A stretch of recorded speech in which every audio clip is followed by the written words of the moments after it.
হে রাসূল তোমাকে ভুলি আমি কেমন করে। আল্লাহুম্মা সাল্লি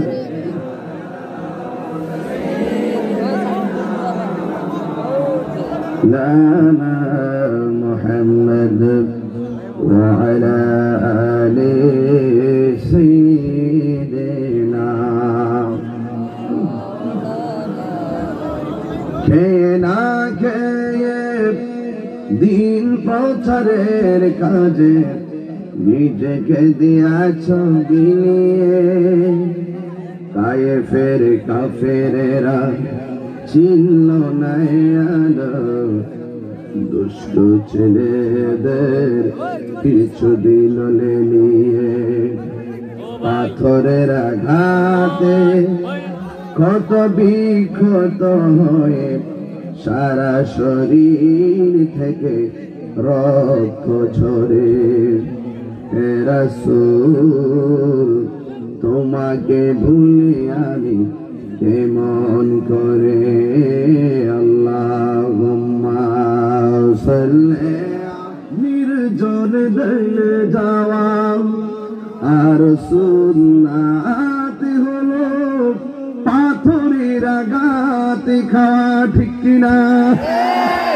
মহব্বতে তার সুদিনের সাথী তুমি। মহব্বতে সর্দার সাহেব প্রধান অতিথি, মাননীয় সংসদ সদস্য ও সভাপতির অনুমতি হিসাব সম্পর্কিত কমিটি, বাংলাদেশ জাতীয় সংসদ, মাটি ও মানুষের আস্থাভাজন ব্যক্তিত্ব আলহাজ অধ্যক্ষ ডক্টর মোহাম্মদ আব্দুল শহীদ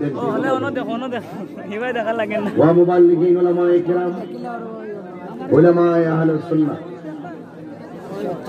200-300 আলেম ওলামারা যারা এসেছেন, সকল আলেমদের প্রতি শ্রদ্ধা রেখে যে আল্লাহ পাক আমাদেরকে গভীর রজনীতে একত্রিত হওয়ার সুযোগ দিয়েছেন, সকলে কণ্ঠটাকে উঁচু করে দিয়ে পড়ুন আলহামদুলিল্লাহ। আলহামদুলিল্লাহ। লাখ কোটি দরুদ সালাম ওই নবীজি নূরানি কদম মুবারকে, যিনি হায়াতুন নবী, নূর নবী, গায়েবের খবর দেনওয়ালা, যার পাদ মুস্তক নূরুন আলা নূর, সেই হাবিবে তো জাহানের উম্মত হিসাবে আল্লাহ পাক আমাদের সকলকে কবুল করেছেন।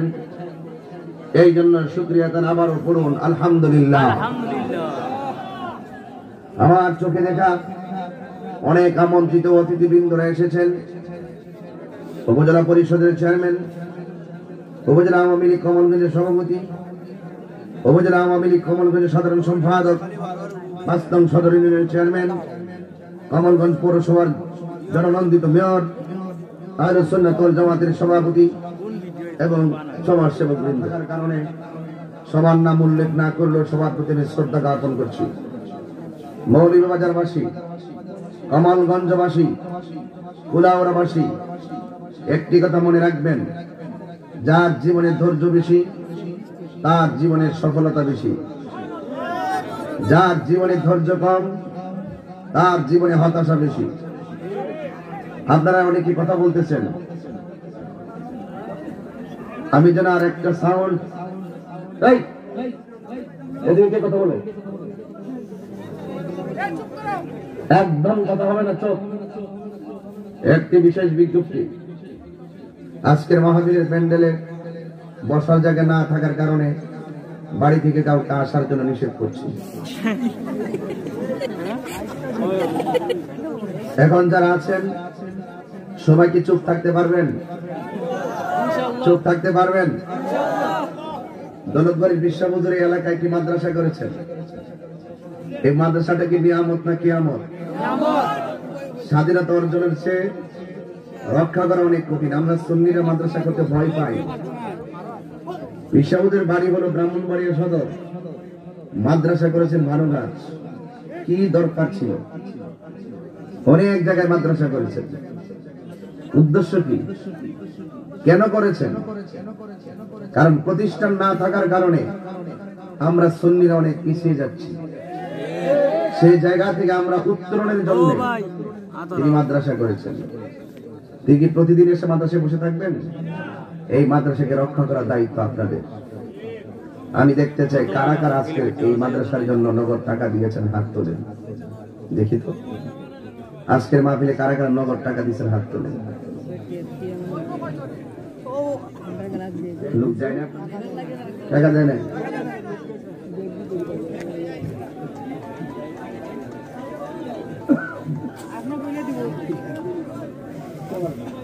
না না, শোনো যুবকরা, রাত্রে 12টার পরে মোবাইলে এমবি না থাকলে বন্ধুর কাছে ফোন করে ধার করে এমবি আনো, অথবা ইমার্জেন্সি ব্যালেন্স আনো। কিন্তু আজকের মাহফিলে যদি আপনি 10টা টাকা দিতেন, আল্লাহর কসম করে বলি এই টাকাটা হাসরের মাঠে মিজানের পাল্লায় ফ্লেক্সি হয়ে যেত। না দিয়ে ভুল করেছেন, যারা দিয়েছেন তারা জিতে গিয়েছেন, রাতে ঘুমিয়েও শান্তি পাবেন। যারা দেন নাই এরা বখিল, ওরা কৃপণ, এদের সম্পদ দুনিয়ায় কাজে লাগবে না। পকেটে টাকা থাকার পরে যে হাত পকেটে ঢুকে না, সে ভুলে গিয়েছে আস-সাখিয়্যু হাবিবুল্লাহ, দানশীল ব্যক্তি হলো আল্লাহর বন্ধু। বলুন সম্পদ দিয়েছে কে? আল্লাহর দেওয়া সম্পদ নবীর মহব্বতে মাদ্রাসায় দিবেন। আপনাকে বাধা দিল কিসে? আপনাকে ইবলিসে বাধা দিয়েছে। আমি আপনাদের কাছে আবারও ব্যাগ পাঠাবো, যদি পকেটে 1 টাকা থাকে এই মাদ্রাসায় দিতে হবে। তারপর আমি মনে করবো যে আপনার এই মাদ্রাসার প্রতি ভালোবাসা শুধু জানে নয়, মানও করছেন। আমরা দূরে থাকলেও রাত্রে ঘুমাইলে আমরা শান্তি পাবো যে আপনাদের এলাকার মানুষগুলো সার্বিক সহযোগিতা, নিয়ামত ধরে রাখতে হবে। মাদ্রাসা হয়েছে, এই মাদ্রাসাটা ধরে রাখতে হবে। আমার ছেলেরা যারা এই মাদ্রাসা, যারা ব্যাগ নিয়ে নামছিলেন, 5 মিনিট আমার নাম্বার, কয় মিনিট? 5 মিনিট আবার নামবে মাঠে। নামার পর আমি দেখবো কয়টা হাত উপরে উঠে। একটা হাত যেন খালি না যায়। আমিও মাদ্রাসার জন্য টাকা কিনছি, এটাই হলো সত্যিকার প্রেমিকের আলামত। জানে জান দেওয়ার জন্য প্রতিযোগিতা করে, নবীর জন্য মাল দেওয়ার জন্য প্রতিযোগিতা চলছে। মারহাবা গান।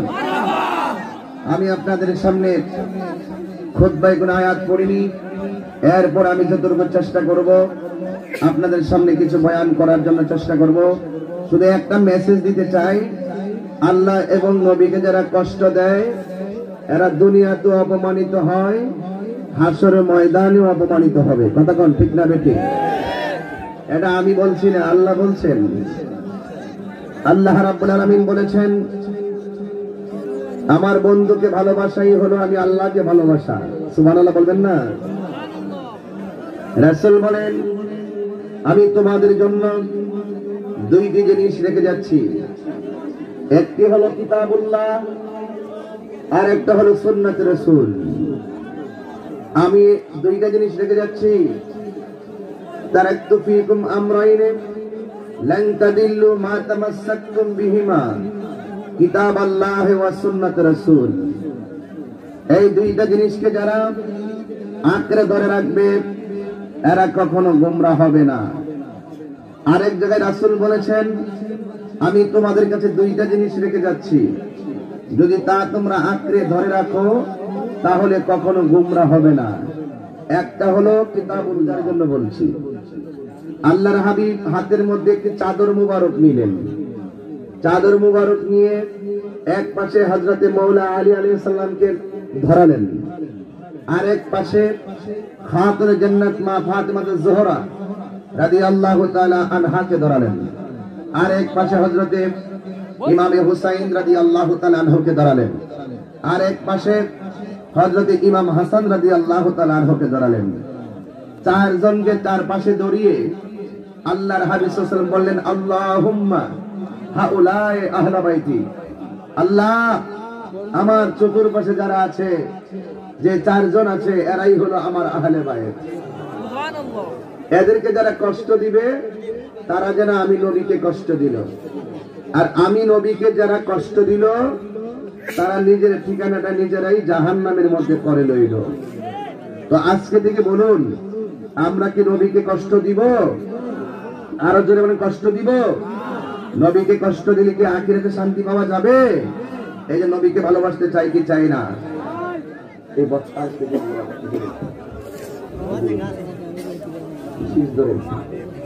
বক্তার থেকে নিলাও সাউন্ডটা ঠিক করে ধরো।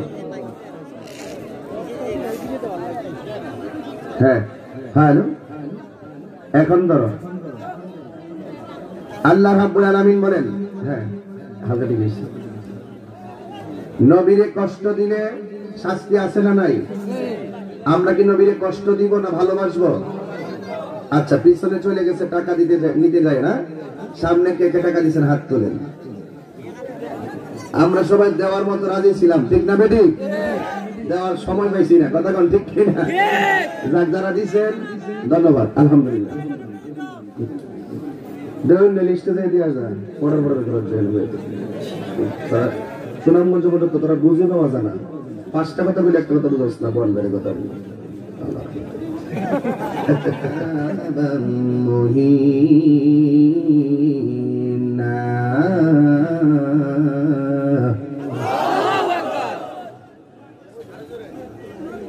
আল্লাহ রাব্বুল আলামিন বলেন,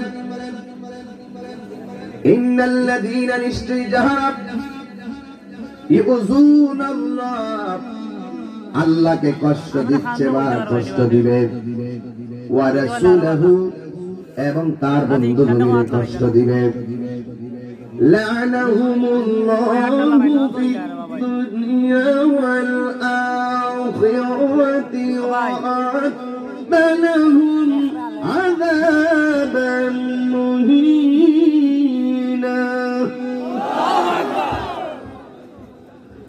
আল্লাহ রাব্বুল আলামিন বলেন, নিশ্চয়ই যাহারা আমি আল্লাহ এবং আমার বন্ধু নবীরে কষ্ট দিবে, লা'নাহুমুল্লাহ, তাদের জন্য অভিশাপ। তাদেরকে আল্লাহ রাব্বুল শুরু হয়ে গেছে, ঠিক না? ঠিক, শুরু হয়ে গেছে লানত।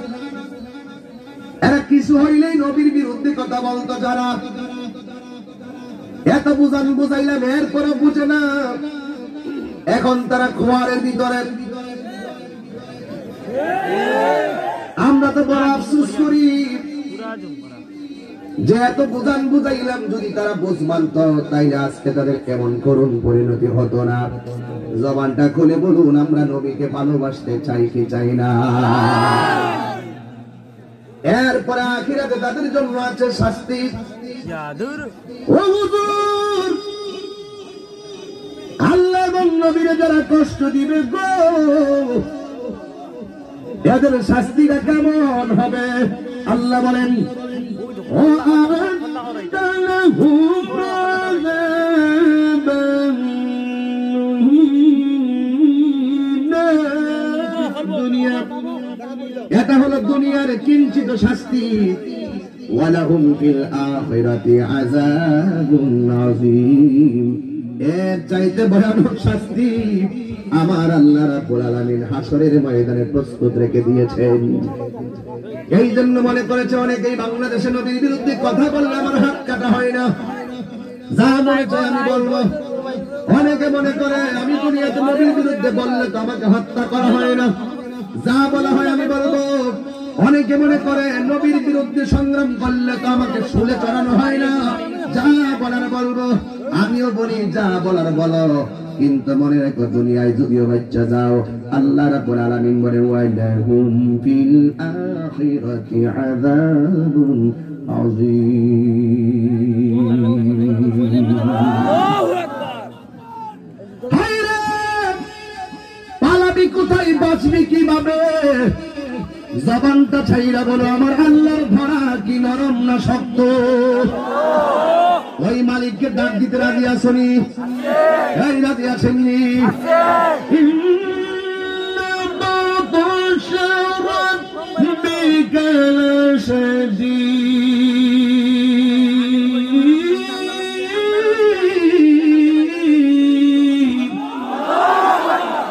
আল্লাহর ধরা কি নরম না শক্ত? ও বন্ধুরে, বাঁচতে পারবে না, মরতেই হবে, কবরে যাওয়া লাগবে। আল্লাহ বলেন ও আ'তাহুম আযাবান মুহিনা,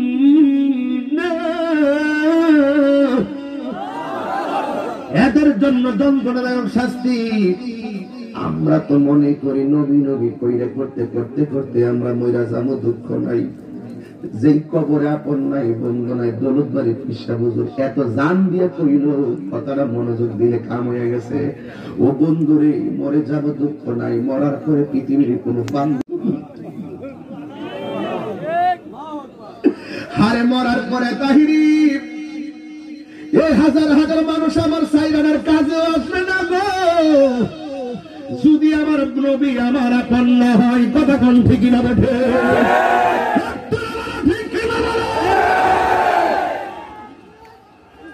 ওই নবীকে মহব্বত করতে চাই কি চাই না? আরো জোরে বলো, চাই কি চাই না? আল্লাহ রাব্বুল আলামিন বলেন, যারা নবীর বিরুদ্ধে কথা বলে, যারা নবীর সঙ্গে শত্রুতা করে, এদের শাস্তির ব্যবস্থা রেখে দিয়েছেন কে? আমার যুবক ভাইরা, কান আছে শোনা যায়, সব শোনা যাবে না। এ যুবক ভাইরা, চোখ আছে দেখা যায়, সব দেখা যাবে না। মুখ আছে বলা যায়, সব সময় কথা বলা যাবে না। হাত আছে, পা আছে, হাঁটা যায়, সব দিকে হেঁটে যাওয়া যাবে না। যেই দিকে গেলে আমার আল্লাহ খুশি, যেই দিকে গেলে আমার নবী খুশি, ওই পথে যাওয়ার জন্য আমরা রাজি আছি না? না, আমার যুবক ভাইরা বলতে চাইছিলাম, নবীর কষ্ট দিয়ে কেউ হয়ে গেছে জাহান্নামী, আর নবীর কালিমা পরে কেউ হয়ে গেছে জান্নাতি। এই দুইটা বিষয় নিয়ে আমি কথা বলে বিদায় হয়ে যাব। বন্ধুরে আমার, ও আমার ভানু গাছের বন্ধুরা, এ আমার কমলগঞ্জের বাবাজিরা গো, আমার নবীকে ভালোবাসলে আল্লাহর ভালোবাসা পাওয়া যায়। আমার আল্লাহ রাব্বুল আলামিন কোরআনে বলে দিয়েছেন, কুনতুম তুহিব্বুনাল্লাহা ফাত্তাবিউনি ইউহিব্বুকুমুল্লাহ ওয়া ইয়াগফির লাকুম যুনুবাকুম ওয়াল্লাহু গফুরুর রহিম।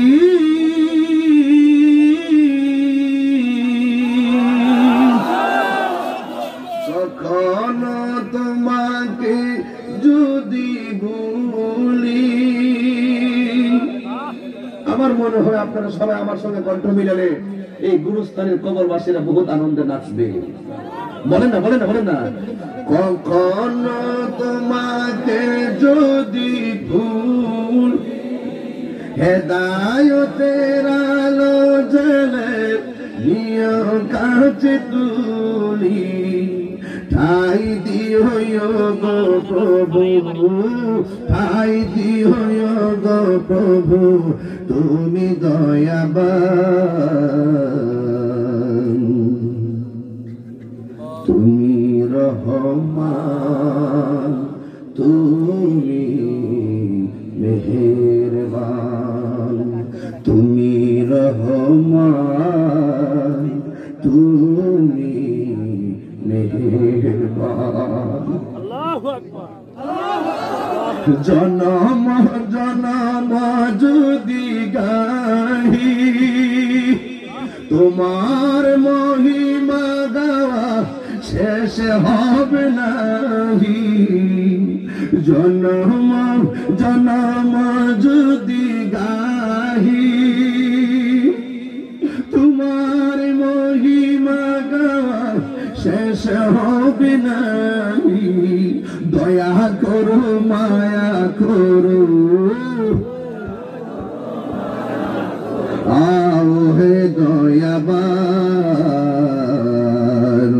তুমি রহমান, তুমি মেহেরবান, তুমি রহমান, তুমি মেহেরবান।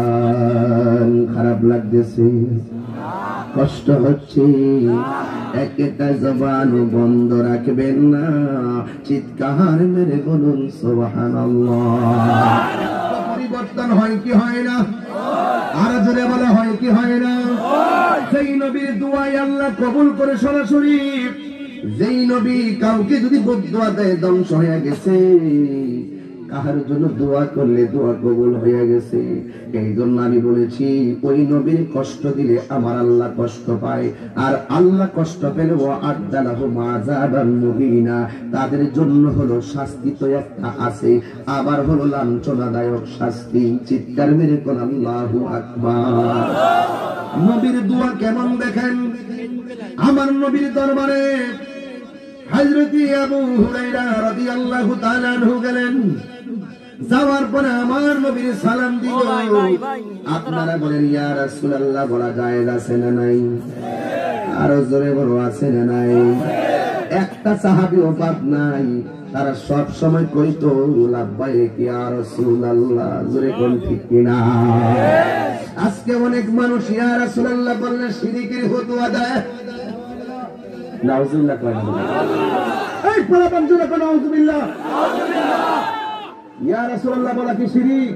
না। এই ইয়া রাসূলুল্লাহ বলে আমরা আল্লাহর সঙ্গে শিরক করি না। আজকে কমলগঞ্জবাসী, মৌলভীবাজারবাসী, আমি তো আপনাদের কাহার জন্যই নতুন নয়। আমি এমন দিন গেছে কমলগঞ্জে দৈনিক 3টা মাহফিল কমলগঞ্জে করেছি। এমন সময় গেছে আমি প্রায় 50টার উপর মাহফিল করেছি আপনার রবির বাজার পর্যন্ত। একটি কথা বলতে চাই, ইয়া রাসূলুল্লাহ বলে আপনারা জানেন আমি তাহির লাল চক্ষুকে ভয় পাই না, আমি তাহির কোন বাতিলকে ভয় পাই না, আমি তাহির কোন বেয়াদব রাসূলকে ভয় পাই না।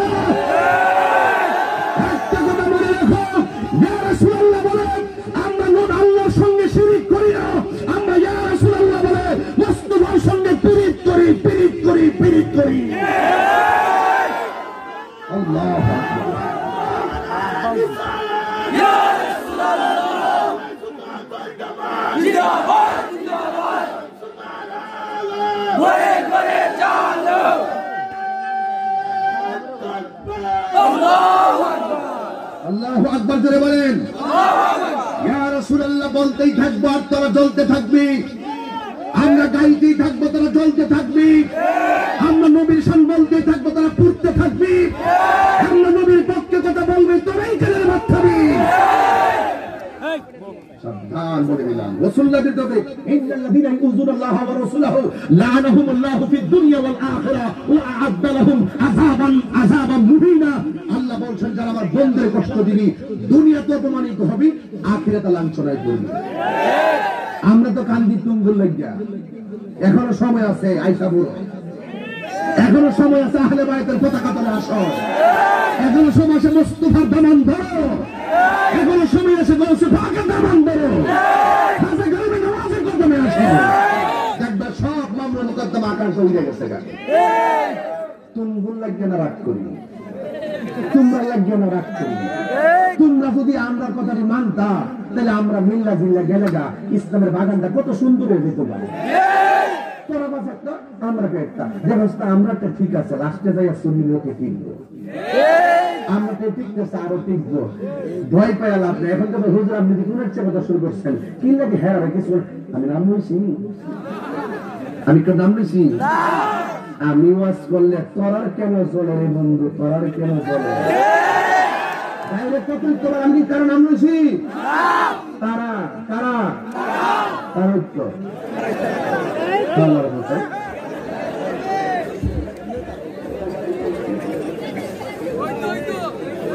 ওইতনি ওইতনি আজকে রাজিনী হাত তুলে বলো, রাজি আসো কিনা বলো।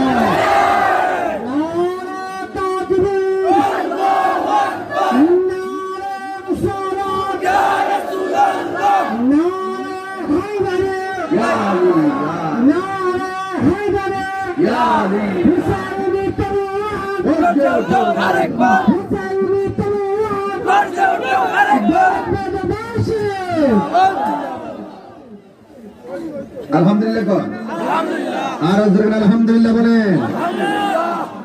আমি একটা কথা দলিলের বাইরে বলবো, আমি দ্বিতীয় একটা বলছি ইন্নামা জাযাউ জাযাউল লাযীনা ইউহারিবুনা আল্লাহ ওয়া রাসূলাহু, এই আয়াতটা হলো সূরা মায়েদার 33 নম্বর আয়াত। আর পরে যে আয়াতটা আছে ইন্নাল লাযীনা ইউযুনাল্লাহ, এটা হলো সূরা আহজাবের 57 নম্বর আয়াত। মারহাবা কয় না? নবীরে কষ্ট দিয়ে শাস্তি আছে না নাই? আছে। এটাকে আমি ব্রাহ্মণবাড়িয়া থেকে আব্দুল বিশ্ববিদ্যালয় বানিয়ে নিয়েছি না, আমরা এটা বানাই না ফিলার না। আস্তে আস্তে দেখবেন সামনে আরো আইতাছে কালাকারের পর পাওয়াই দিব ওই তো নিলে ওই তো তাহলে ঘুমাই গেছে না? আরে না একটা টুপি দে। আল্লাহু আকবার জোরে কয় না? আল্লাহু আকবার। কণ্ঠ দিছে কেডা? আল্লাহ। ভাঙবো কেডা? আল্লাহ। জোড়া লাগাইবো কেডা? আল্লাহ। জীবন দিছে কে? আল্লাহ। মরণ দিব কে? আল্লাহ। আবার জীবন দিব কে? আল্লাহ। হিসাব করবো কে? আল্লাহ। ব্যস্ত বানাইছে কে? আল্লাহ। আল্লাহ কবুল করুন, আমিন। আর ওদের আমিন, আমিন। বন্ধুরে একটা জবান বন্ধ রাখবেন না, হাসি তামসা নয়, দুঃখেই বলছি বাবা, নবী সারা পৃথিবীর কেউ আপন না। হাসি করো তামসা করো যাই করো না কেন, তোমার চাইতে আমার চাইতে ওরাই বুঝতেছে যারা কবরে এতিম হইয়া শুয়ে আছে। কথা ঠিক কিনা? আমার যদি তৌফিক থাকতো এই মুহূর্তে গুরুস্থানে গিয়ে যদি লাশ একটা তুলতে পারতাম, তার জিগাইতাম তুমি কবরে কেমন আছো, ওই মানুষটা আমার 100% বইলা দিত, তাহিরি রে আমি কেমন আছি জানতে চাও, আমার নবী ছাড়া কবরে আপন কেউ নাই। এটাই সত্য কথা, এটাই সত্য কথা। এই জন্য বলছি ওই রাসূলকে কষ্ট দেওয়া যাবে না। যে রাসূল দোয়া করলে কবুল, যে রাসূল দোয়া করলে কবুল। এই জন্য আবু হুরায়রা রাদিয়াল্লাহু তাআলা আনহু, ও যুবক এক কথা নাই, আল্লাহ রাব্বুল আলামিনের হাবিবের দরবারে হযরতে আবু হুরায়রা রাদিয়াল্লাহু তাআলা আনহু গেলেন। আবু হুরায়রার নাম কিন্তু ছিল ইসলাম ধর্ম গ্রহণ করার আগে আব্দুল উৎসা অথবা আব্দুল শামস। ইসলাম ধর্ম গ্রহণ করার পরে তার নাম হলো আব্দুর রহমান। আমাদের আব্দুর রহমান আছে না নাই? এই পাগলা বুড়ি আসেনি? সব দায়িত্ব পালন করতেছে মাসুদ, ঠিক আছে পরিচালনা না? আচ্ছা আচ্ছা মাশাআল্লাহ, মাসুদ তুমি ভালো হয়ে যাও। আস্তে ইসলাম ধর্ম গ্রহণ করার পরে নাম হলো আব্দুর রহমান। আল্লাহু আকবার। আল্লাহর কাছে দুইটা নাম বড় প্রিয়, একটা হলো আব্দুল্লাহ আর একটা হলো আব্দুর রহমান। এবার মুকসিরিন রিওয়ায়াতকারী আছে 7 জন। এর মধ্যে যারা সর্বোচ্চ হাদিস রিওয়ায়াত করেছেন এর মধ্যে 1 নম্বর হলো আবু হুরায়রা, যে 5374টা হাদিস বর্ণনা করে প্রথম স্থান অধিকার করেছেন। সুবহানাল্লাহ বলে বলেন। তার নাম ছিল আব্দুর রহমান। এমন একটা চাদর লইয়া আমার নবীর দরবারে গেল। যাওয়ার পরে নবীর সামনে তার চাদরের ভিতরে থেকে একটা বিড়াল ছানা বাইরে গেছে। আমার নবী ডাক দিয়ে কয়, হে আব্দুর রহমান, তুমি কি আবু হুরায়রা নাকি? মানে আবু হুরায়রা অর্থ হলো বিড়াল ছানার পিতা, তুমি কি বিড়াল ছানার পিতা নাকি? ওই আব্দুর রহমান কয়, আমার নবী আমার বিড়াল ছানার পিতা কইছে গো। আজকে থেকে আমার নাম আব্দুর রহমান নয়, আজকে থেকে আমার নাম হলো আবু হুরায়রা। সেই দিন থেকে এখনো হাদিসের পাতায় পাতায় আবু হুরায়রার নাম আছে না না? দেখো সাহাবাদের ঈমান কত তাজা। ওই আবু হুরায়রা রাদিয়াল্লাহু তাআলা আনহু আমার নবীর কাছে গেল। যাওয়ার পরে চোখের পানি ফেলে কান্না করতেছেন। আপনারা জবান খুলে বলেন, আমার নবীর চোখের পানির ব্যাখ্যা বোঝার ক্ষমতা আছে না নাই? আমার নবী ডাক দিয়া দুই উম্মত, কাঁদো কাঁদো কাঁদো, কান্না না আসলেও কান্নার ভান করো। তোমার কান্নার চোখের পানির ব্যাখ্যা কেউ না বুঝলেও একজন বুঝেন। জবান খুলে বলুন তিনি কে? فليضحكوا قليلا وليبكوا كثيرا।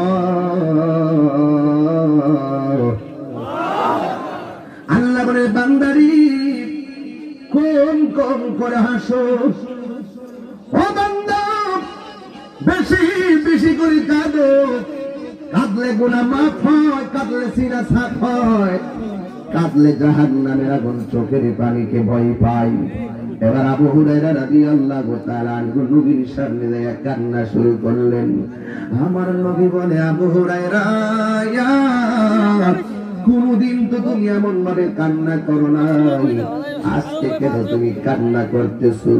আবু হুরায়রা রাদিয়াল্লাহু তাআলা আনহু বলেন, ইয়া রাসূলুল্লাহ, ইয়া হাবিবাল্লাহ, নবী গো, আমি কেন কান্দি জানেননি? আপনার দরবারে আমি আসি বলে আমার আম্মা আমারে মারে। কেন? আমার আম্মা হলো মুশরিকা, আমার আম্মা হলো বিধর্মী।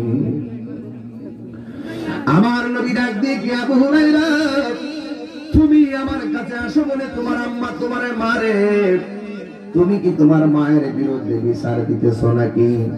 আবু হুরায়রা কয়, না নবী গো, আমি বিচার দেই না।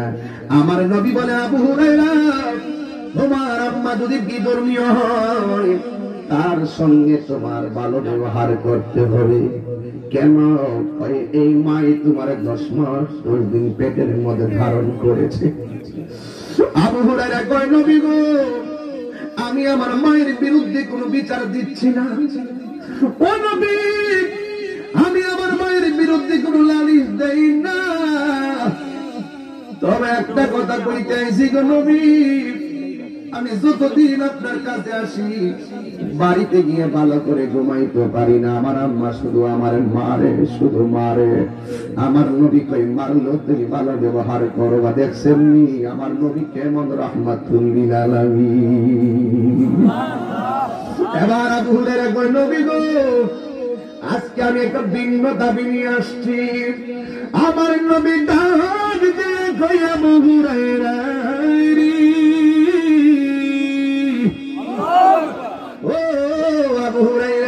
কি ব্যাপার? আবু হুরায়রা ডাক দিয়ে, নবী গো, আমি কত আসবো আপনার কাছে, আর কত বাড়িতে যাব আর মার খাবো। আপনি মেহেরবানি করে আমার আম্মার জন্য একটু দোয়া করেন না, দোয়া দোয়া করেন না, দোয়া দোয়া করেন না। আমার নবী মুস্কি হাসি দিয়া 2টা হাত আল্লাহর দরবারে বাড়াইয়া দিয়ে, আল্লাহ এমন ভাবে 2টা হাত বাড়াইয়া দিল। ওরে ভাই, আবু হুরায়রা কি করছে জানেননি? নবী যখন 2টা হাত বাড়াইয়া দিল, আবু হুরায়রা ঠাস করে একটা দৌড় মারছে। এবার অন্যান্য সাহাবীরা আবু হুরায়রারে দইরা পালাইছে। দইরা ডাক দিয়ে, আবু হুরায়রা তুমি না বলছো তোমার আম্মার জন্য দোয়া করতো, ওই দোয়ার মধ্যে শামিল না হইয়া তুমি কেন দৌড়টা মারলা? আবু হুরায়রা ডাক দিয়ে কয়, আমি কেন দৌড় দিছি জানোনি? আজকে আমি দেখতে চাই আমি আগে বাড়িতে যাইয়া পৌঁছি নাকি আমার নবীর দোয়া আগে আল্লাহর কাছে পৌঁছে। আমার নবী যে আমার আম্মার হেদায়েতের জন্য দোয়ায় হাত তুলছে, এই জন্য আমি দৌড় দিছি। আগে দেখবো আমি আগে দৌড়াইয়া বাড়িতে পৌঁছি নাকি আমার নবীর দোয়া আল্লাহর কাছে আগে কবুল হয়, এই জন্য আমি দৌড় দিয়েছি। ও আমার কমলগঞ্জের এ বাবারি,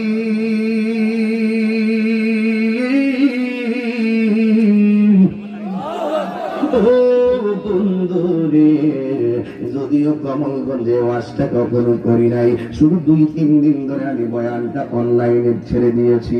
আমার যুবক ভাইরা, ওই নবী 2টা হাত বাড়ায় দিছে। আবু হুরায়রা দৌড় মারা বাড়িতে গেছে। বাড়িতে যাইয়া দেখে ঘরের দরজা লাগানো, ঘরের ভিতরে গোসলের শব্দ শোনা যায়। ওই মুহূর্তে আবু হুরায়রা দরজায় গিয়া ডাক দিয়া, আম্মা। ভিতর থেকে এতদিন ডাক দেওয়ার সাথে সাথে তো কই গেছিলি গা, ধমক মাত্র ধমক। আবু হুরায়রা কয়, আমি আম্মারে ডাক দিলাম, আম্মা। আমার আম্মা ভিতর থেকে কই, বাবা একটু দাঁড়াও, আমি আসতেছি।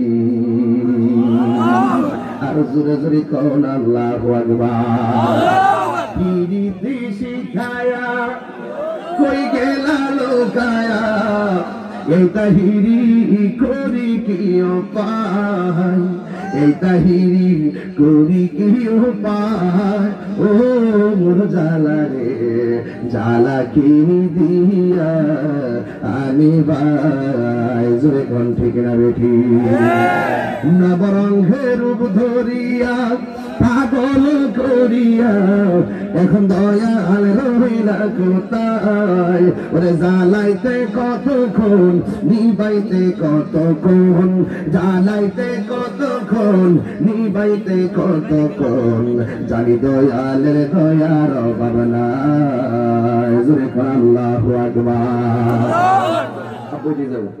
আমার যুবক ভাইয়েরা আবু হুরায়রা আম্মা ভিতর দিকে মা কই বাবা তুমি একটু দাঁড়াও আল্লাহু আকবার কইলা রে আবু হুরায়রা কি কই জানেননি আমি আমার আম্মার জীবনে যতবার ডাক দিয়েছি মা ধমক দিয়া দরজাটা খুলছে নবীর কাছে যাওয়ার কারণে আজকে যখন আমি আমার মার মা বলে ডাক দিয়েছি গো আমি আমার মায়ের কণ্ঠটাতেই মাত্র শুনলাম আমি শুনতেছি যেন আমার আম্মার মুখের কথার সাথে তাওহীদ আর রিসালাতের গান বাইরিতেছে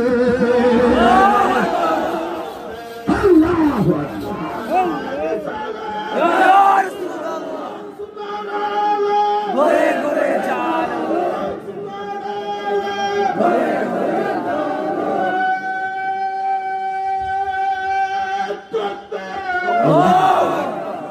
মোহাব্বত গান আল্লাহু আকবার ভাই আবু হুরায়রা ডাক দেওয়ার পরে মা কই বাবা আসতেছি আবু হুরায়রা বলে আমি শুনতেছি যেন মায়ের জবানের কথার সঙ্গে তাওহীদ আর রিসালাতের গান পাইতেছি মা গোসল কইরা দরজাটা খুললো খোলার পরে আমার ডাক দিয়ে আবু হুরায়রা আর দেরি করো না আমার মুস্তাফার দরবারে নিয়ে যাও আরে জোরে কেন সুবহানাল্লাহ কর না যেই নবী হাত তোলার সঙ্গে সঙ্গে আল্লাহ কবুল করেছেন এই নবীকে কি কষ্ট দেওয়া যাবে আর জোরে কোন কষ্ট দেওয়া যাবে যার দোয়া কবুল যার সঙ্গে পৃথিবীর কাহারও কোনো তুলনা এই নবীর সঙ্গে বিয়াদবি করলে কি হয় দেখেন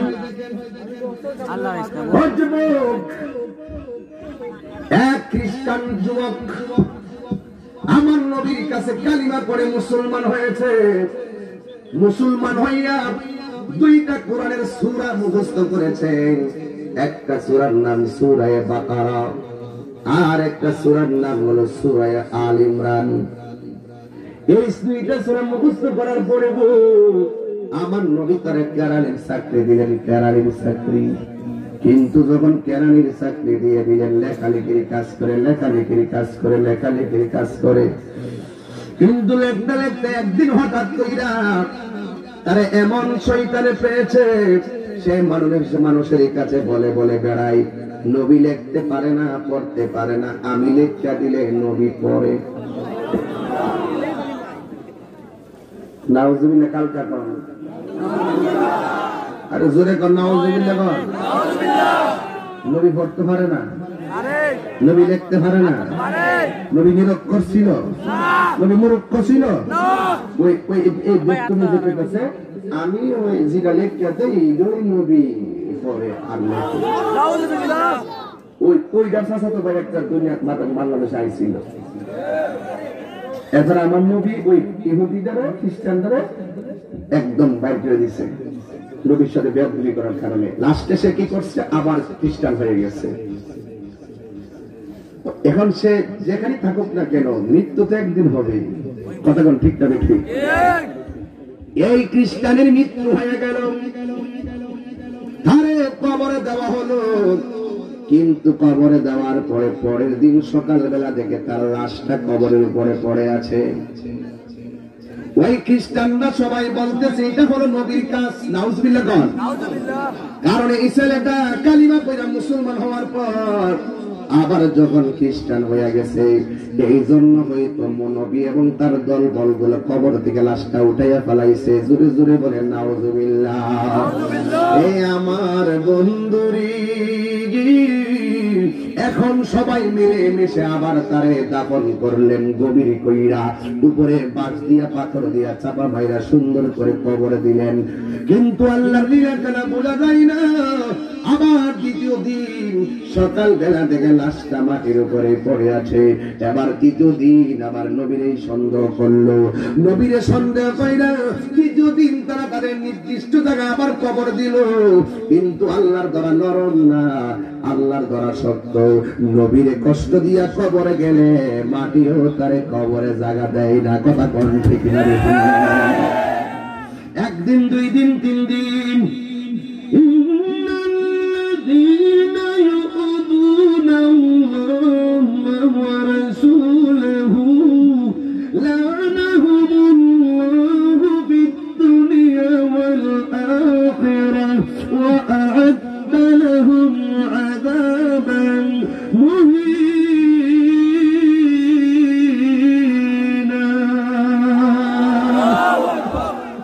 নবীরে কষ্ট দিয়ে কবরে গেছে গো, কবরের মাটি তারে লয় না, বমি কইরা দে, বমি কইরা দে।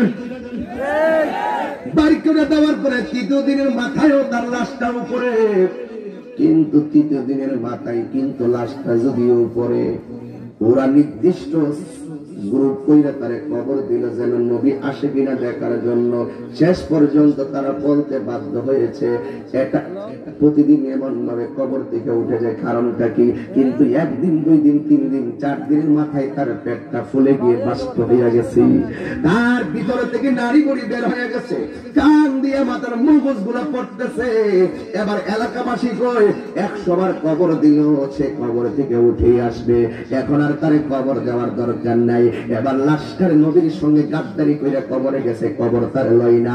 চতুর্থ দিনের মাথায় লাশটা যেমনি রাখলো, শরীরটা পচে গেল, চোখ গুলা বের হয়ে যায়, একেবারে জীর্ণ শীর্ণ হইয়া সব অঙ্গ প্রত্যঙ্গ সব পচে গেল। ওই মুহূর্তে এলাকার মানুষ আর দুর্গন্ধে তার কাছে যায় না। খবর নিয়ে দেখা গেল পুকুরে তার লাশটা না নিয়ে যায়, সিগালে তার লাশটা না নিয়ে যায়। এলাকাবাসী লাশকে বলতে বাধ্য হয়েছে এটা দুনিয়ার কোন মানুষের কাজ না, আল্লাহর নবীকে কষ্ট দেওয়ার কারণেই তার এই পরিণাম। ঠিক কিনা বলো? এই জন্য বন্ধুরি ওই নবীকে কষ্ট দেওয়া যাবে না। নবীরে কষ্ট দিয়ে দেখো কি বলে সে বলতেছে আমি লিখা দিলে নবী পড়ে, আমি বইলা দিলে নবী বলে। আপনারা বলেন নবীর শিক্ষক কি দুনিয়ার কোন মৌলবী নাকি আমার আল্লাহ? নবীর শিক্ষক পৃথিবীর কেউ না। আমার নবী বলেন বুইস্তু মুআল্লিমান, আমি নবীর শিক্ষক হয়ে দুনিয়াতে প্রেরিত হয়েছি, আমার নবীর শিক্ষক কেউ না। আপনারা বলেন নবীর শিক্ষক কে? আর রহমান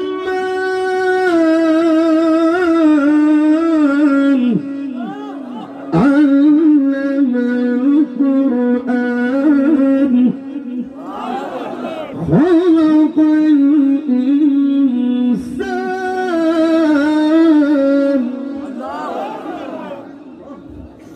আমার রহমান যিনি শিক্ষা দিয়েছেন তার বন্ধু কি কোরআন।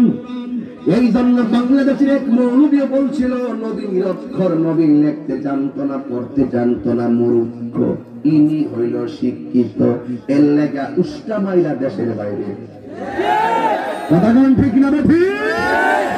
এখনো সমাজ আমরা তুমুল লেগে কান্দি। নাইলে দেখো দেখো দেখো নবীর সঙ্গে বেয়াদবি করা যাবে না গো, নবীর সঙ্গে আদবের খেলা করা যাবে না।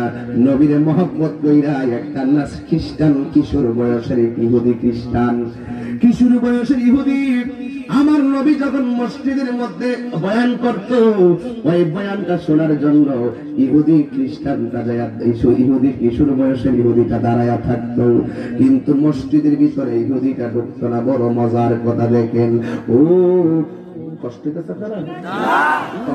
কিশোর দরজার মধ্যে দাঁড়াইয়া নবীর কথা মুবারক শুনতে ভিতরে না গেলেও আমার নবীর জোতা মুবারক গুলো বুকের মধ্যে নিয়ে দাঁড়াইয়া থাকতো। জন্ম আমার নবীর যুগে,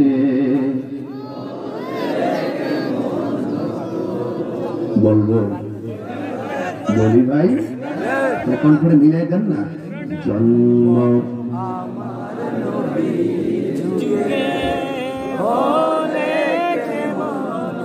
দুনয়নে রসূল পাক দেখিলে কেমন হতো বল দুনয়নে রসূল পাক দেখিলে কেমন হতো জন্ম আমার নবীর যুগে আসে তো ভেসে ফজরতে বেলালের মধুর আযান সেই আজানে চির এমন প্রেম মুগ্ধ রহমান দয়াল নবীর পিছে নামাজ পড়লে কেমন হতো দয়াল নবীর পিছে নামাজ পড়লে কেমন হতো দুনয়নে রসূল পাক দেখিলে কেমন হতো বল দুনয়নে রসূল পাক দেখিলে কেমন হতো জন্ম আমার নবীর যুগে চট্টগ্রাম যদি এই মুহূর্তে আমি থাকতাম এভাবে বললে তারা তেমন বেশি সুর মিলায় না যদি ওখানে যাই এটা এভাবে বলবে জন্ম আমার নবীর যুগে কেমন হতো আপনাকে এখানে টান দিতে হবে জন্ম আমার নবীর যুগে কেমন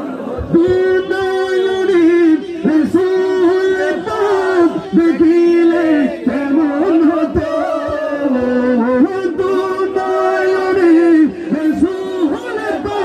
দেখিলে কেমন হতো জন্ম আমার নবীর যুগে বলে কেমন হতো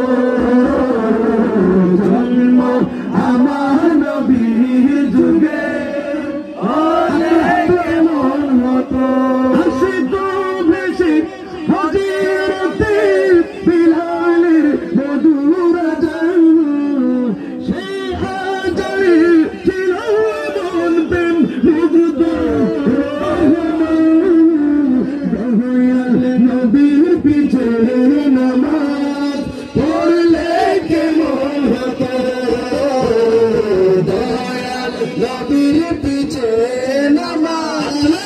কেমন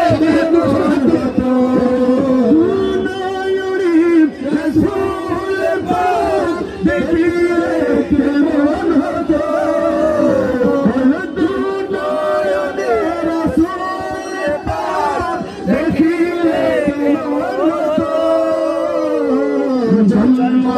আমার নবীর যুগে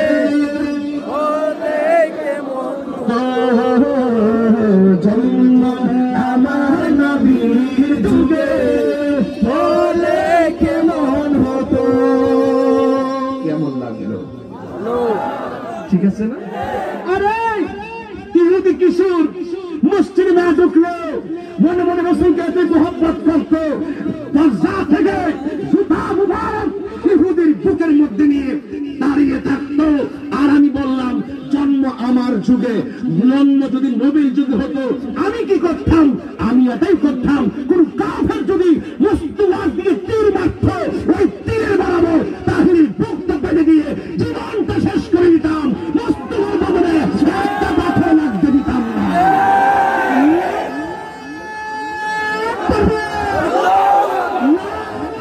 চিৎকার মেরে বলো সুবহানাল্লাহ এই ইহুদি আমার নবীর জুতা মুবারক দিয়ে দাঁড়িয়ে থাকলো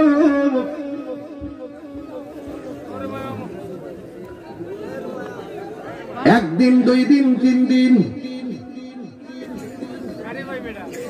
প্রতিদিন আমার নবী বয়ান করত সাহাবারা সারা রাত বয়ান শুনতো খোদার কথা বলে যেত আমার নবীর চেহারা এত সুন্দর নবীর চেহারা মুবারকের দিকে তাকায়া তাকায়া তাদের খোদার কথা বলে যেত এত সুন্দর আর এত ওয়াজ করতেন কিয়ামত পর্যন্ত কি হবে নাকি না হবে আমার নবী সব ওয়াজে বর্ণনা করতেন নবী জানার ক্ষমতা আছে না নাই? এই নবী জানার ক্ষমতা আছে না নাই? নবীকে সেই ক্ষমতা দিয়েছে কে? আরো জোরে বলে কে? আমার নবী বয়ান করেন, একদিন, 2 দিন, 3 দিন হঠাৎ করে দেখতেছেন ইহুদিটা আর আসে না। আমার নবী জানার ক্ষমতা আছে না নাই? ও আমার কমলগঞ্জ ঘন গাছের বন্ধুরি, ও যুবক ভাইরা, এই এই এই বেটা, এই কেসেটটা বস না, এই সেক্টর আর এইদিকে লেগে মারতে লাগে রে। আহা, এই তোমার নাম্বার রাখতেছে, যাও ডাক দিল লোক পাওয়ার জন্য, ভালোবাসা মারাইছে একটা ডাক দিল লোক পাওয়ার টেহা দাম আনন্দ যায়। এখন থেকে আর ঘুমাইস না, যখনই শূন্যতে কোন আন্দোলনে ডাক দিব গাড়ি ভাড়া দিয়া যাবে, গাড়ি ভাড়া বলতে যারা যায় ইমানের জোরে যাইবি, সব সামনে থেকে 100 আসতেছে, খেলা হবে। কথা ঠিক কিনা কর? এরা তো মনে করে কাঠের বাসি, আমরা মনে করি প্রেমের বাসি। মার্শাল, এই তো এই যে তো প্রেমিকের এই এলাকা থেকে বুঝাই দেওয়া যায়। আজকের উরুসে আমাদের ব্রাহ্মণবাড়ি থেকে হুজুরের নেতৃত্বে 38টা গাড়ি আইছে ফ্রি ফ্রি, মাথা বর্তমান। এখন থেকে আপনারাও কোন জায়গায় যদি ডাক পড়ে যাইবেন নি? আপনারা সবাই কথা যাইবেন নি? যাইবেন? একটু হাত তুলেন, চেন দিয়ে দেখি। এক হাত দিয়ে উঠছে মুনাফিক, আমার যুবক বলবেন সব 90% যুবক, তার লাগে তুমি তুমি করি আর কি। মুরব্বীরা মাফ করে দিয়ে নো, মুরব্বীরা আপনারা কই না, আপনারা কই না। এক মুরব্বী তো কেমনে কুটটা লেছে 80 দিয়ে কোরআন চাইলে বাড়তে পারে, লাখের একটু বেশি লাগে। কথা ঠিক না ঠিক? বাদান তাহিরি একটু ডাইনে ভাবে না কইলো তো জমে। আপনাদের মাইন্ড করতেছেন নাকি? আচ্ছা ঠিক আছে, ওকে। আরেকটু চলবো ইনশাল্লাহ, আরেকটু সামনে যাই। আচ্ছা ঠিক আছে, আমি যে শান গাইতেছি আপনাকে সকালে মন্তব্য করবেন, দোকানে গিয়ে কি আমার বিরুদ্ধে কথা বলবেন? আমার শান সুর ছন্দ যদিও লাগে কারো মন্দ, নবীজির শান সুর ছন্দ। দৌলত ভাই বিশ্বনাথ 12 থেকে এই 12 থেকে একটা শান গায়া ওয়াজ করে নিয়েছে 1 ঘন্টা। এবার বুঝলেন যে এক একটা শানের ভিতরে কত প্রেম লুকায়িত আছে। এই জন্য আপনারা তো গাইলে 50 হাজার কিতা গায়ে নিয়েছে, আমরা তো মাঝে মাঝে সময় অল্প থাকে দেখি একটা গান গাই ওই আধা ঘন্টা 1 ঘন্টা প্রেম এটার ভিতরে দিয়া দিই। এটা আপনারা বুঝেন না, দিদি বুঝে না, ইডি ফটো ফটো করে, ইডি ফটো ফটো করে, ইডি ফটো ফটো করে। কথা ঠিক না বেটি? হ্যাঁ, আমি গান কহিলে তোরার কেন জলের বন্ধু, তোরার কেন জল, ঠিক কিনা বলো?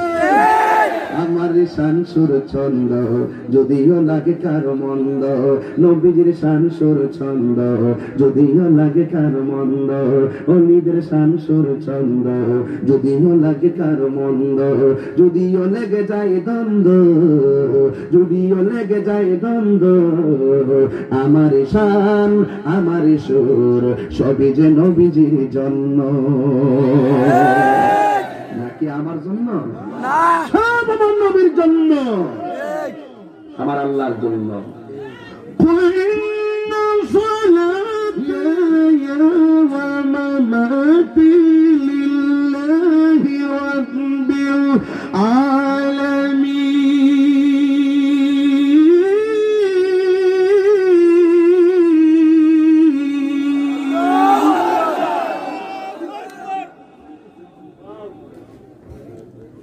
আগে যখন সঙ্গীত গাইতাম ফুলাপান এইভাবে নাচতো, এখন কোরআন তেলাওয়াত করলেও ফুলাপান নাচে। এটাই হলো সুন্নিয়তের মহাবিজয়। সুন্নিদের সংখ্যা কি বাড়তেছে না কমতেছে? সুন্নিদের অবস্থান বাড়তেছে, তা দেখে বাতিল থরথর করে কাঁপতেছে। একদিন, 2 দিন, 3 দিন, ঘটনাটা শেষ করি। অনেক কথা বলতে পারি কিন্তু বলা সবসময় যাবে না। আমার নবী ডাক দিয়ে কি আবু বকর, ওই পাগলটা কই যে অন্য ধর্মের ভয় আমার জুতাগুলা নিয়ে দাঁড়ায় থাকতো, জুড়ে কন্যা আল্লাহু আকবার। আমার খবর নিয়ে দেখা গেল ওই ছেলেটা অসুস্থ, ঘরের ভিতরে মরণ যন্ত্রণায় কাতরাইতেছে। হুজুর কিন্তু মরণ যন্ত্রণার কথাই আপনাদেরকে বুঝাইতে চাইছিলেন। এই জন্য যুবক ভাইরা গো, ওই রাহমাতুল লিল আলামিন ডাক দিয়া বলে, চুপ তারপর মুরব্বীরা চোখের সামনে দাঁড়িয়েছে, দাও দিকে দাও, বসো। ডাক দিয়া বলে, এদিকে তাকান, হে আবু বকর, আর দেরি করো না। যেই ছেলেটা অন্য ধর্মের হয়ে আমাদের বয়ান শোনার জন্য মসজিদে আসতো, আর দেরি কইরো না, আমি নবী তারে দেখার জন্য তার বাড়িতে যাবো। জোরে জোরে কি আল্লাহু আকবার বলবেন না? ইসলামের 12টা অর্থ, এর একটা অর্থ হলো মানবতা, মানবতা, মানবতা। এবার আমার নবী তারে দেখার জন্য তার বাড়িতে গেলেন। যেই মাত্র বাড়িতে গেলেন রে বাবা, যাইয়া দেখতেছেন ইহুদির বাবা, তার ওই ছেলেটার বাবা মাথার পাশে বৈশা, মাথার মধ্যে হাত বোলাইতেছে। হিন্দু হোক আর খ্রিস্টান হোক, যাই হোক না কেন, প্রত্যেকটা সন্তানের জন্য বাবার দরদ আছে না নাই? ভাই আমার রাহমাতুল লিল আলামিন ঘরের মধ্যে যাওয়ার পরে ছেলেটা অসুস্থতার কারণে কথা বলতে পারে না। এরপরও আস্তে আস্তে কই, নবী গো আপনি বসেন। আমার নবী রাহমাতুল লিল আলামিন গিয়ে বসলেন। এবার ছেলের বাবা নবীর দিকে তাকায় রইল, আর বলতেছে আমার ছেলেটা অসুস্থ। ছেলেটাও চোখের ভাষায় নবীরে বলতেছে, ইয়া রাসূলুল্লাহ, নবী গো আমি অসুস্থ, আমি যাইতে পারি না। এবার এই মুহূর্তে আমার নবী তার পাশে বসলেন। আমার নবী ডাক দিয়ে, পাগল, তুমি অসুস্থ, তুমি যেতে পারো না, এই জন্য তোমার দেখার জন্য আমি এসেছি। তবে আমি আয়েশা দেখতেছি তোমার জন্য আজরাইল বেশি দূরে নয়, ঘরের দরজায় আজরাইল দাঁড়ায় রয়েছি, একটু পরে তুমি দুনিয়া থেকে বিদায় হয়ে যেতে পারো। এই জন্য তোমাকে আমি একটা কথা বলার জন্য এসেছি। আপনারা আওয়াজ করে বলেন, আমার নবী আজরাইল দেখার ক্ষমতা আছে না নাই? এই জন্য ভাই ওই আমার নবী কই, পাগল, তুমি হইলে ইহুদি, বয়স অল্প, কিশোর বয়সের, কিন্তু তোমার বাবা তোমার পাশে বসা, আমি দেখতেছি তোমার ঘরের দরজায় আজরাইল। তোমারে আমি একটা কথা কইতাম চাই, শুনবানি কই কি? আমার নবী ডাক দিয়ে কই, যুবক, যদি তুমি ইহুদি হইয়া কবরে যাও, তোমার কবরে শাস্তি অবধারিত। আমার নবী ডাক দিয়ে, তুই পাগল, আমি নবী চাই তুমি শাস্তি দিকে বাঁচতে হলে তুমি দুনিয়াতে কালিমাটা পইরা যাও, কালিমাটা পইরা গেলে কবর আযাব থেকে তুমি বাঁচতে পারবা। এই কথা বলার পরে যুবকটা তার বাবার দিকে তাকায়, আর একবার নবীর চেহারা মোবারকের দিকে তাকায়, আর একবার তার বাবার চেহারার দিকে তাকায়। ছেলেটা মনে মনে ভাবতেছে, আমি যদি নবীর কথায় কালিমা পড়ি, বাবাই নি আমার মনে করে আমার বাপ দাদার ধর্মের উপর আমি সুন কালিমা মারতেছি। এই জন্য ছেলেটা তার বাবার দিকে বারবার তাকায়। একটু পরে আল্লাহর লীলা খেলা বোঝা যায় না। ছেলেটার বাবা ডাক দিয়ে কয়, পুত্রে, নবী যখন কইছে তুইও তো নবীরে মহব্বত করস, মসজিদে যাইয়া বয়ান শুনছ, তুই একটা কাজ কর, তুমি যদি নবীর কালিমা পড়ো আমার কোনো আপত্তি নাই রে। এই কথা বলার পরে এবার ছেলেটা কই, নবী গো আমি রাজি আছি। এবার আমার নবীর নিজের নুরানি জবান মোবারক দিয়ে তারে কালিমাটা পড়াইলেন। কালিমাটা পড়ানোর পরে কিছুক্ষণ পরে ছেলেটা নবীর চেহারা মোবারকের দিকে তাকায় রইল। আর ওই মুহূর্তে দরজা থেকে আজরাইল তার সামনে আইসা তার প্রাণ পাখিটা তার বডি থেকে নিয়ে গেছে। এই ছেলেটা নবীর চেহারা দেখে দেখে দুনিয়া থেকে বিদায় হয়ে গেছে। আমার নবী ডাক দিয়ে কয়, আবু বকর, তুমি যদি কোনো জান্নাতি দেখতে চাও, এই মুহূর্তে এই ইহুদি ছেলেটা যে মুসলমান হয়েছে, এই ছেলেটারে তুমি ভালো করে দেখে নাও। যদি কোনো জান্নাতি দেখতে চাও, এই ছেলেটারে ভালো করে তুমি দেখা নাও। এখন আমার প্রশ্ন কমলগঞ্জবাসীর কাছে, আমার একটা প্রশ্ন ভানুগাছবাসীর কাছে, এই ছেলেটার এক ওয়াক্ত নামাজও নাই, এই ছেলেটার এক ওয়াক্ত রোজাও, একটা দিন রোজাও নাই, এই ছেলেটার যাকাত নাই, মায়ের খেদমত নাই রে বাবা, শুধুমাত্র নবীর কালিমাটা পড়ছে। আমার নবী কয়, যদি জান্নাতি দেখতে চাও আর দেরি কইরো না, এই ছেলেটারে ভালোভাবে দেখা নাও। তার মানে প্রমাণ হয়ে গেল, আরে বাবা, তোমার ভিতরে যদি ইবাদতের গুল্লাও থাকে, জান্নাতে যাইতে পারবা না আমার নবীর মহব্বতের ছাড়া। কথা বলেন ঠিক কিনা? জান্নাতে যাওয়ার পূর্ব শর্ত হলো আমার নবীর মহব্বত। কথা কন, আরো জোরে বলেন। নাকি এমনি যাইবেন গা? এমনি যাওয়ার সুযোগ আছে? আজকে অনেক বিয়াদবরা বলে লা ইলাহা ইল্লাল্লাহর পাশে মুহাম্মাদুর রাসূলুল্লাহ লেখা যাবে না। ওই ফাঁকা বলি মারতে পারো ঘরের থেকে বসে। হুজুরে বলছিল কি বক্তা নাই নাই ভাটি, সেটা ভালো কথা বলছি না। আমার মুখ দেখতে করে দিয়ে ছেড়ে দিয়েছি। বাংলাদেশে নতুন পার্টির আবির্ভাব হয়েছে, নাই পার্টি। এরা বলবো তারা বিনামাজ 20 টাকা, কোথাও নাই। নাবির নিচে হাত বাঁধা, কোথাও নাই। বেতনের নামাজ 3 রাকাত, কোথাও নাই। শুধু নাই নাই নাই নাই। আমি কই তোর আর ইমানই নাই। ঠিক না বেঠি? এক বিয়াদব নাম হলো আব্দুর রাজ্জাক বিন ইউসুফ। সে বলল লা ইলাহা ইল্লাল্লাহর পাশে মুহাম্মাদুর রাসূলুল্লাহ লেখা নাকি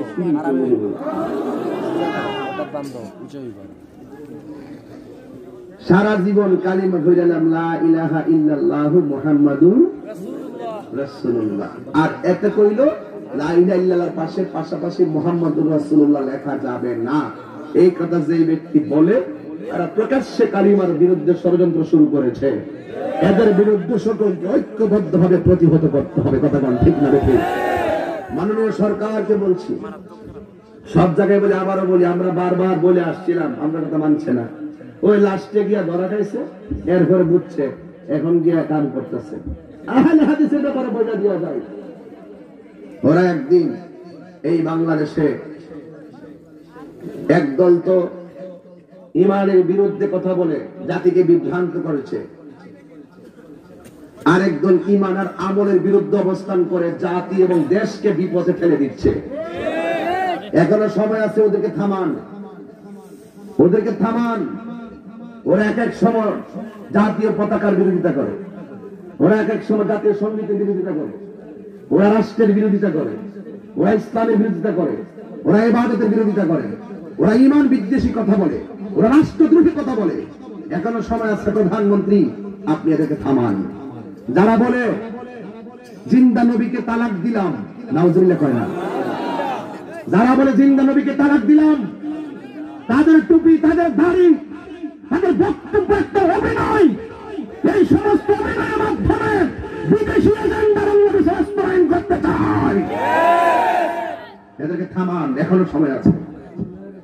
এই ইসরায়েলের ট্যাবলেট খাইয়া মাতাল হইয়া, নজদের ট্যাবলেট খাইয়া মাতাল হইয়া বাংলাদেশের মানুষের ইমানকে যারা নষ্ট করছে, এদের লাগাম টেনে দেওয়ার সময় এসেছে। মাননীয় প্রধানমন্ত্রী, মাননীয় প্রধানমন্ত্রী, আপনার জাতীয় বাইতুল মুকাররম মসজিদে 20 রাকাত তারাবি হয়। ওরা কারা? উলামায়ে কেরামদের সর্বসিদ্ধান্ত ক্রমে 20 রাকাত তারাবি হচ্ছে জাতীয় মসজিদে। সেই মসজিদ থেকে যে দিক নির্দেশনা আসে আমরা সবাই বাংলাদেশের নাগরিক হিসেবে ফলো করি। ইসলামী ফাউন্ডেশন চার্ট দেখা কমিটি আছে, সব মিলে আমরা ফলো করি। কিন্তু ওরা কারা?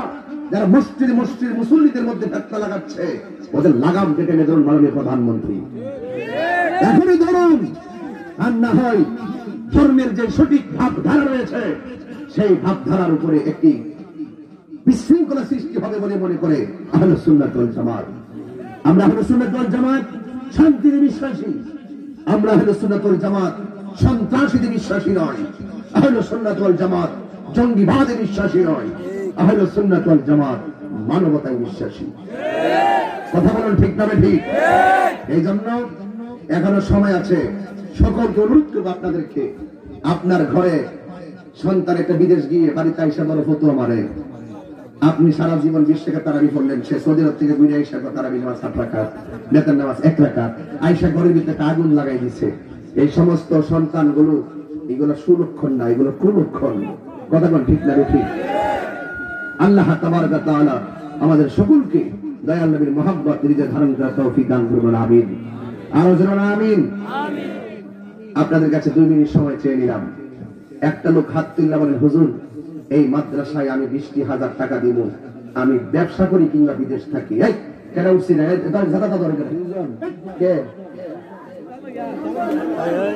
নাম কি?